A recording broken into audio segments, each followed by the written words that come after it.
Hello there, fellow journeyers. Thank you so much for stopping by today, for deciding to listen to me talk about grieving my father that I recently lost. Thank you so much. My name is Nechelle, and welcome to my Lioness journey. My channel is about, healing and growing, healing through abuse from childhood, from a narcissistic marriage, from just not loving myself and growing. And also the purpose of my channel is to encourage others to heal and to grow from abusive situations or self-sabotage, things like that.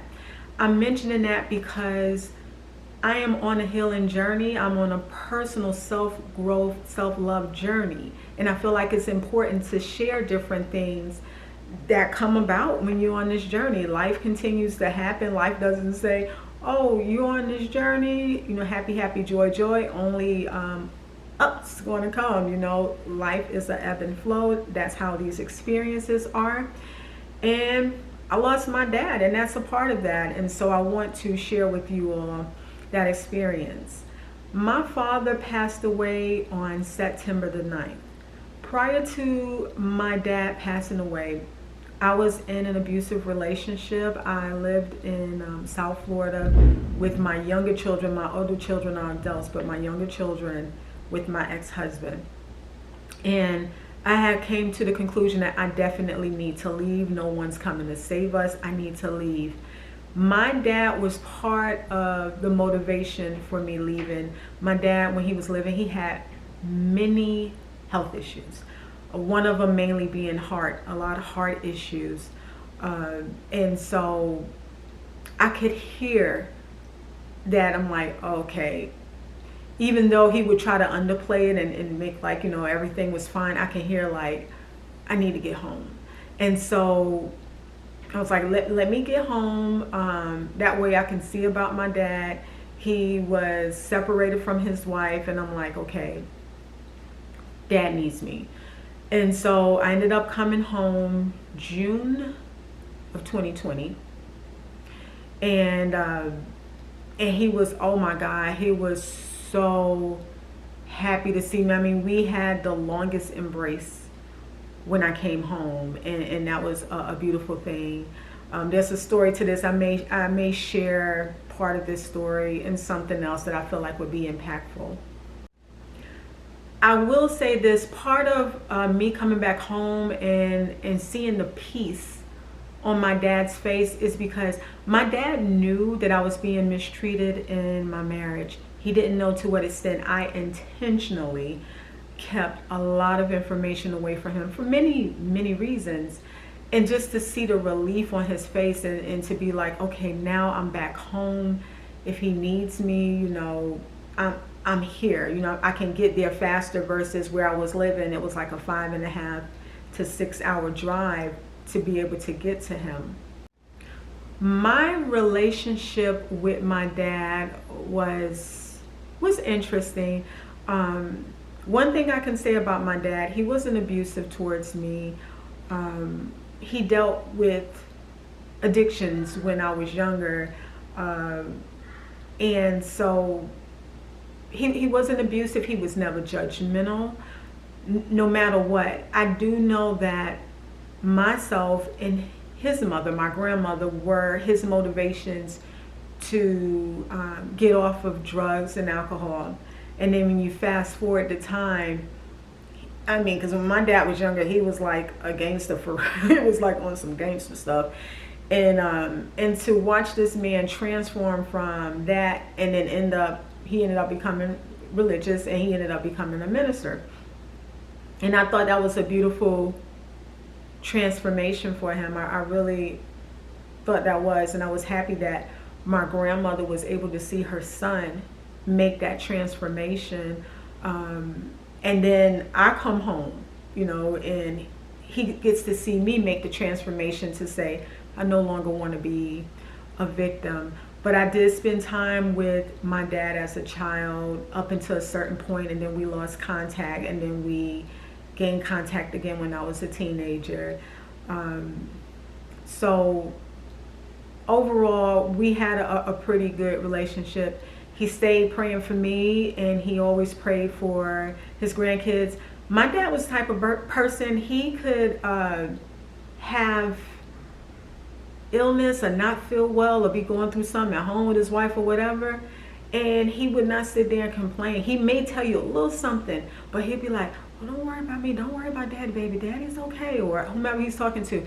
And before you go off that phone, he want to know your issues so he can pray for you and pray for your issues and pray for your success, and always let you know how proud he was of you. That was the type of man that he was. I look at the timeline, it was approximately 15 months after returning home that my dad transitioned. The interesting thing about it is, I don't know, like if anyone is watching this and you lost a parent, if they didn't die suddenly, meaning like they didn't die like in some type of accident or something like that, but they were dealing with illness, you kind of start feeling it and you kind of start knowing. I'm a person that I get dreams, and I started kind of getting the messages in dreams. Also, my dad started saying the things that people say when it's close time for them to transition. One of the things he would say is, I'm tired. Daddy's just tired, baby, I'm tired. And the tired sound different. It's different versus you call someone and you be like, hey, what you doing? You know, you call someone, they be like, man, I am tired. I put that work in today at work or their business or at the gym or whatever, right? They put some work in, they're tired. I'm about to take the shower, get some icy hot or whatever and get into bed. It wasn't like that. It was just like that. I'm tired, like that. That soul. I've marched on. I'm like, He started saying things like, he would tell my daughter, he told my daughter once, I want you to know I never had a favorite grandchild. Or he would tell me, I want you to always know that ever since the day I held you in my arms, you have always been my heart, always been the apple of my eye type of conversations. And he also, his sister that passed away before him, approximately 2 months before him, he saw her. Like, he saw her in his place. So I'm like, okay. And I'm preparing myself. And also, when my dad lived, he had a lot of pain based on things he did in his life, in his marriage with my mother, just in life in general, in his younger years, his 20s, his 30s, and so on. And he had a lot of unforgiveness and a lot of pain. And I'm gonna be honest with you all, because he would, and at some point he started getting dementia, but before I knew he was dealing with that, he would repeat these stories about things he did to my mom. Now, this man has apologized to my mom a gazillion times. He has apologized to me, whatever, and everyone has forgiven my dad. But he just couldn't forgive himself, to the point that he would talk about this stuff and cry every single time about, I was so stupid, I had a good wife, and he would say these things. To the point that when my dad would call and I'd be like, oh God, I can't answer the phone this time. I just don't have the energy. I don't have the energy to hear him cry or to hear him beat himself up or whatever. So I would intentionally ignore some of them calls. I don't have regret about that, even though he's passed on. I don't, because like I told him in a conversation, it's hard being your daughter knowing that you can't forgive yourself. Everything and everyone that is possible of forgiving you has forgiven you, but you can't find, forgiveness in yourself. And that was really hard. And it seemed like it got worse as he got closer to transitioning. Okay, so now I'm going to talk about the day he died. So he died on September the 9th. And the day before my dad died, I wasn't feeling well. I wasn't like terrible, but I didn't feel well. And then the next day he died, and then after he died, then I really got hit up, and I was like, ooh, I'm not feeling good. I got to take care of myself. Now, he ended up having to go to ICU, and I mean, it just went fast once he was in the hospital. He ended up having to go to ICU. And the ICU doctor called me, and he was like, ma'am, I need you to get here. If you can bring someone with you, get here fast. I don't feel like your dad has long, because he had like, he lost his pulse and kind of like coded a couple of times and that kind of stuff. So I ended up calling my oldest daughter. She was able to get off of work, and we went there. And I swear it felt like everything that can get in the way. It was like 5 o'clock, 6 o'clock traffic at 2 something, 3 something, or at some kind of weird times, like we're leaving and where normally wouldn't be traffic. It just felt like everything was holding me up from getting there. When we get there and they had us go straight to a room, he had already transitioned. And my daughter, she cried right away. I just was kind of like, okay, I just kind of took it for what it is. I said, I wonder if my dad didn't want me to see him struggling to breathe or whatever. I don't know. I be having these kind of thoughts. I think certain types of ways, maybe my way of thinking is weird, but I was just thinking that, like, what if I was being protected in that type of way or whatever? So I did ask, can we still see him? I'm like, am I able to still see him? And they said, yeah. So we got prepared to go in there, and that's when I broke down. Because I'm like, I'm about to go see my dad. Because by the time we got there, he had been transitioned for about an hour. So go in there. And honestly, after, because this part freaked me out, my dad's mouth was open, I guess, from when they had to put the tube or whatever. That freaked me out. I was like, y'all got to close his mouth. This is freaky. I don't want to see this. So once they fixed him, my dad just looked asleep. And I kind of lost it then, and I was just like, dang, it just happened so fast. He was just literally home. We were on the phone, and things just move fast. So then I ended up not feeling well, and like I said, I cried that night. I cried that day. I cried that night. I ended up playing some music. I kept hearing a song, like a song that I felt like he liked, and I played that song over and over, probably like 4 times. But when I got sick, it was like I went into some type of survival mode, and I said, I can't grieve. I kind of shut off grieving, because it's like I knew in my body I needed all of my energy. I need to raise my vibration as high as possible and not do anything that would stress it out. And so I don't know how I did it, but I wouldn't allow myself to grieve. I would have a moment here or there where I would cry, and then after that, I'm like, okay, I gotta heal myself. The day before his viewing, I was emotional. And the day of his viewing, that was challenging. I was emotional. I allowed myself to cry. I said, okay, I'm gonna allow it, because I remember when he was living, he would always say, don't hold the emotions in. He would always say, there's healing in water, there's healing in tears, and allow the tears to heal you. It would be the saying like that. And so I'm like, okay, so I'm going to allow the tears to wash it away, to heal me, but I can't allow myself to boo-hoo, because I need the energy to heal myself. And then we ended up having his memorial, not the same week that he had the viewing. And there's a story behind that I can't talk about.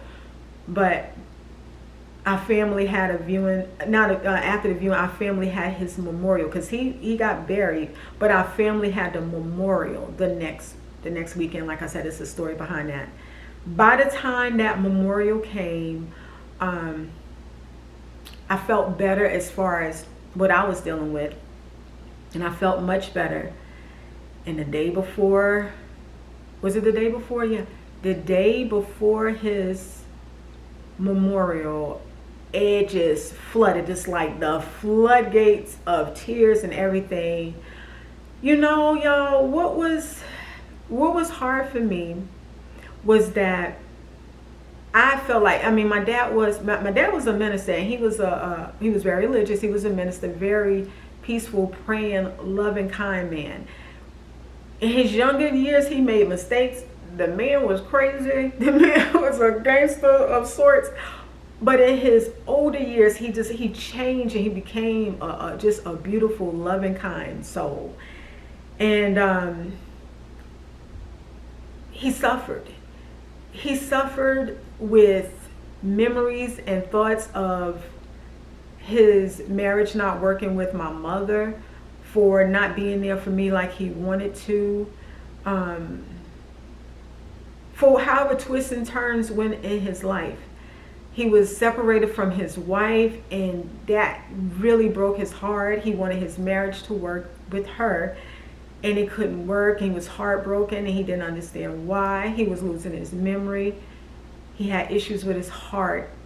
And what was hard for me is that, first of all, I don't think handling death of, your parent or someone that's close, for whomever you lose, I don't think, no matter what, that's going to be hard for you. But I feel like, and I could be wrong, I feel like it would have been easier, maybe, I don't know, I have no way of proving this, but let's say I know my dad was just happy, right? Even if he, didn't feel well, but overall he didn't have all this pain and regret and just going through stuff in his marriage, and just feeling like the weight of the world was on him or something, right? And he was just happy, and he knew he dealt with some stuff, but he was happy, he had joy, he didn't have regrets, he didn't have all of this, and then he transitioned. Then I'd be like, well, at least one thing I could say about my dad, he lived his life to the fullest, and he was happy. He got to do these things that he wanted to do. He lived his life with no regrets or whatever. I couldn't say that about my dad. So that was hard for me. And the other thing, with the grieving and stuff, I don't know if anybody else done this. If you have, let me know. I'll be interested to know in the comment section. You keep seeing that day over and over. I keep seeing the day. It's like I hear the conversations from the nurses calling in the critical place to the nurse calling from ICU, or telling me he got transferred to ICU. So I could hear the conversation with the ICU doctor. I can remember going to, it's like I relive it sometimes. I go to the ICU, his mouth is open, I'm freaking out, I'm telling him to close his mouth, seeing him there. And that's not easy, because I'm like, oh my goodness, I didn't want the last time I see my dad, he's in an ICU bed or anything like that. That was hard. And so then I have to tell myself, but he's better now, he's not suffering, he's at peace. He doesn't have to worry about struggling with his memory. He doesn't have to worry about issues with his heart or swelling, any of the things that he was dealing with, or feeling heartbroken and not understanding why his marriage can't work, or not forgive himself for things he absolutely can't change or go undo, that he doesn't have to suffer anymore. So that gives me some type of relief. But when my dad was in the ICU, and I went to his bedside, he had a tear stain on this side of his face. And you can draw so many conclusions from that. I remember feeling like, well, damn, did he have the tear stain because he felt lonely? Did he feel alone? Did he feel sad? Did he have the tear stain because he was terrified and afraid? Did he have the tear stain because he was relieved, like, yes, no more dealing with this mess? Like, I don't have to deal with this. Yes, y'all come get me. Like, I don't know what to make of the tear stain, but when I saw it, I automatically went to, oh man, Dad, did you feel alone? Did you feel pain? Did you feel suffering? I'm so sorry that you felt that, and no one could be there to be holding your hand from the family, because we couldn't. to hold your hand and say it's going to be okay. Meaning like you could let go, and you can go on, and we love you, and we're on this side. So that's hard. Also, prior to my dad is the closest family member I've ever lost. Prior to my dad, the only other person that I grieved hard was a very good friend, a guy friend of mine that I known when I was like 15. He was like 17, and he got killed in his 30s. He was a young dad, had a wife, just a beautiful person, and I grieved him pretty hard for years. But I never lost, a parent or, someone close like that. I mean, a grandparent, yeah, but this is my direct parent. Like, I legit wouldn't be sitting here unless he saw a little cute thing over there and was like, hey, you're going to be my wife type of situation. But that's hard. There are some days where I could just be like, I don't know, clean the kitchen, listening to, vibing to some good music, cleaning my room, listening to, looking at like a comedy show or something. And then before you know it, I'm just like, it's coming. And I don't know when it's going to stop, or I have his huge picture from the memorial. I can walk past that picture, I'll kiss it. Sometimes I literally pick up the picture and kiss it because it's big, and it gives me comfort because it's big. And I'll kiss the picture, and I'll be like, I love you, Dad. And then the next moment, I'm sitting on the floor right by his picture, just bawling like, I can't believe you're on this picture, and I'm not going to be able to call you on your birthday, or when you call me on my birthday and you forget my birthday again, not my birthday but my age, and you ask me how old I am, and I say, well, which age do you want, the real age or the holding age, because my holding age is 25, and I'm not going to be able to do that. But I do feel like, just based on my beliefs, in spirit that he'll be around, that he won't miss anything, that these just my personal beliefs, and it's what I can hang my hat on to help me. But it's just been interesting. It's part of it is like a disbelief, and then we literally just lost his sister. We lost his sister June 29th, and then he passed away September the 9th. And yeah, this grieving, it just has been very interesting, and I just allow it. I allow the tears, I allow the sadness. I don't like reliving that day or those days leading up to that. When that happened, I have to tell myself, but he's not there anymore. He's not suffering. He's not doing that.